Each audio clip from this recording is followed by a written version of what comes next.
ভাল খবৰ এনডিএৰ notification finally আহি গল আমাৰ ওচৰত আৰু এনডিএ কিমান ভ্যাকেন্সি ওলাইছে কি এক্সাম হ'ব কেতিয়া এক্সাম ডেট হয় গুটেখিনি বস্তু আমি চাম গুটে ভিডিওটো একদম শেষলৈকে চাবা মই নিজেও এনডিএ ৰিটেন এক্সাম কোৱালিফাই কৰি থৈছিলো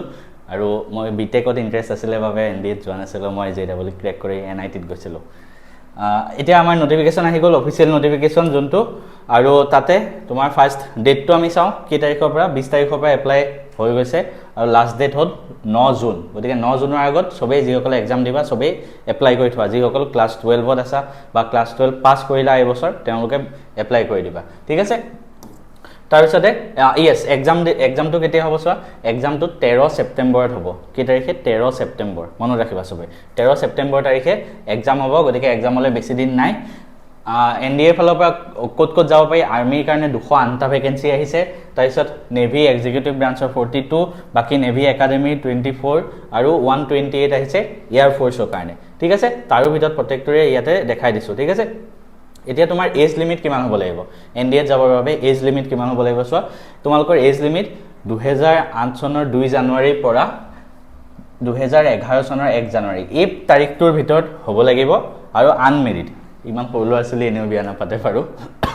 সো ইমান তাৰিখৰ পৰা ইমান তাৰিখৰ ভিতৰত তোমালোকৰ হেৰি হ'ব লাগিব বাৰ্থ জন্ম তাৰপিছত আৰ্মি মানে তোমালোকৰ কোনটো ডিপাৰ্টমেন্টৰ বাবে কি লাগে ঠিক আছে এই বস্তুটো বহুত ইম্পৰ্টেন্ট কিন্তু সবে খুদি থাকে আমি আৰ্টছৰ হয় আমি দিব পাৰিম নে আমি কমাৰ্চৰ হয় আমি দিব পাৰিম নে চোৱা ক্লিয়াৰলি লিখা আছে যদি তুমি আৰ্মি পাৰ্টটোত যাব বিচাৰা তেনে হলে তুমি ক্লাস 12 পাস হলেই হল ঠিক আছে 10+2 তুমি লাগিলে আৰ্টছ হোৱা সায়েন্স হোৱা কমাৰ্চ হোৱা আৰ্মিৰ ভ্যাকেন্সি কেটাৰ কাৰণে সবতে দিব পাৰিবা ঠিক আছে আৰ্টছ সায়েন্স কমাৰ্চ কিন্তু এটা কথা ম্যাথছৰ এখন পেপাৰ আহে গতিকে হাই সেকেন্ডাৰীত ম্যাথ সাবজেক্টটো থাকিলেহে পাস কৰিবা সেকেন্ড কথা নেভি বা এয়াৰ ফোৰ্সত যদি যাব বিচাৰা তাতো ক্লাস 12 হে লাগে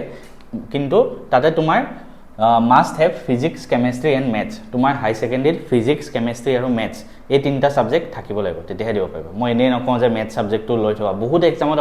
maths সাবজেক্টটো লাগেই মানে ঠিক আছে তো জুনে বলে বায়োলজি লৈ থৈছে যে আৰু mathsৰ জায়গাত কিবা জিওগ্ৰাফি বা বেলেগ সাবজেক্ট লৈ থৈছা এক্সামটো দিব নোৱাৰে এইফালে এটো এক্সাম দিব পাৰিবা এইফালে আকৌ এটো দিবৰ কাৰণে তোমাৰ mathsত পাৰফেক্ট হ'ব লাগিব ঠিক আছে গতিকে হেতু হল তোমালোকৰ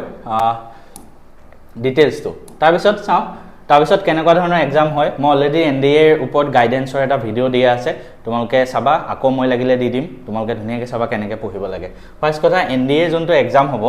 এই বস্তুখিনি ভালকৈ তোমালোকে মনোযোগ দিবা ঠিক আছে এনডিএৰ যোনটো এক্সাম হ'ব ঠিক আছে তাত কি হ'ব এক্সাম প্যাটাৰ্নটো কেনেকুৱা হয় চোৱা এক্সাম প্যাটাৰ্নটো কেনেকুৱা হয় প্ৰথম কথা দুটা ষ্টেজত এক্সাম হয় মানে দুখন পেপাৰ থাকে ঠিক আছে প্ৰথমটো ৰিটেন এক্সাম ৰিটেনৰ পিছত এসএসবি হয় ঠিক আছে এসএসবি ইন্টাৰভিউ ৰিটেন এক্সামত তোমালোকৰ 900 নম্বৰৰ প্ৰশ্ন আহে 900 মাৰ্কস ভাবা অবজেক্টিভ টাইপ 900 অসমীয়াত নাহে ইংলিশ আৰু হিন্দী ঠিক আছে 900 মাৰ্কসৰ ৰিটেন এক্সাম হয় তাৰ পিছত 900 মাৰ্কসৰ এটা এসএসবি ইন্টাৰভিউ হয় ঠিক আছে যোনটো প্ৰায় 4 দিন মান চলে তাৰ পিছত চোৱা তোমালোকৰ ৰিটেন এক্সামটো কেনেকুৱা ধৰণে হয় ৰিটেন এক্সাম প্ৰথম এখন ম্যাথছৰ পেপাৰ আহে মই অলৰেডি কৈছো ম্যাথছত পাৰফেক্ট হ'বই লাগিব ঠিক আছে এখন ম্যাথছৰ পেপাৰ আহে যোনটো 2.5 ঘণ্টা হয় আৰু 300 নম্বৰৰ হয় 2.5 ঘণ্টাত 300 নম্বৰ ম্যাথছ কি আহে চোৱা এলজেব্ৰা মেট্ৰিক্স ট্ৰিগোনোমেট্ৰি ক্যালকুলাস ভেক্টৰ মানে তোমালোকৰ ক্লাস 11 12 ৰ সিলেবাস ঠিক আছে ম্যাথছৰ 11 12 ৰ সিলেবাস তাৰ পিছত এখন সেকেন্ড পেপাৰ আহে যিখন জিএটি বুলি কোৱা হয় জেনাৰেল এবিলিটি টেষ্ট ঠিক আছে এইখনো 2.5 ঘণ্টাৰ হয় ইয়াতে 600 নম্বৰ থাকে ইয়াতে 2.5 ঘণ্টাত 300 ইয়াতে 600 নম্বৰ থাকে ঠিক আছে ইয়াতে পাৰ্ট 8 ইংলিশ আহে পাৰ্ট বি জিকে আহে তো ইংলিশৰ সবতকৈ বেছি আহে তাৰপিছত জিকে মানে তোমালোকৰ ফিজিক্স কেমিষ্ট্ৰি মেথছ বায়োলজি বা তাৰপিছত হিষ্ট্ৰি জিওগ্ৰাফি এই গুটে জিকে খিনি যে মই কলো এই গুটেখিনি ক্লাস 10 লেভেলৰ আহে ঠিক আছে ক্লাস 10 লৈকে আহে কতক তোমালোকে ক্লাস 9 10 ৰ সায়েন্সৰ কিতাপখন আৰু 9 আৰু 10 ৰ সায়েন্সৰ কিতাপখন আৰু 9 আৰু 10 ৰ সোশ্যাল সায়েন্সৰ কিতাপখন অকমান ভালকে চাই লবা বাকি এক্সট্ৰা কিতাবও আছে মই ধুনীয়াকৈ ভিডিও এটা বনোৱা আছে তাত তোমালোকে চাই ল'ব পাৰিবা ঠিক আছে মই দি দিম বাৰু আকৌ এবাৰ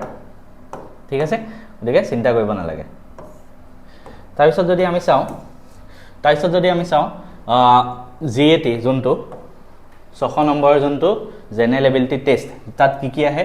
সো ফিজিক্সৰ 25% আহিব 600ৰ ভিতৰত জিওগ্ৰাফি 20% মান আহে হিষ্ট্ৰি 20% মান আহে কেমেষ্ট্ৰি জেনেৰেল ছায়েন্স আৰু কাৰেণ্ট এফেয়াৰ্ছ এইবিলাক আহে ঠিক আছে মানে চোৱা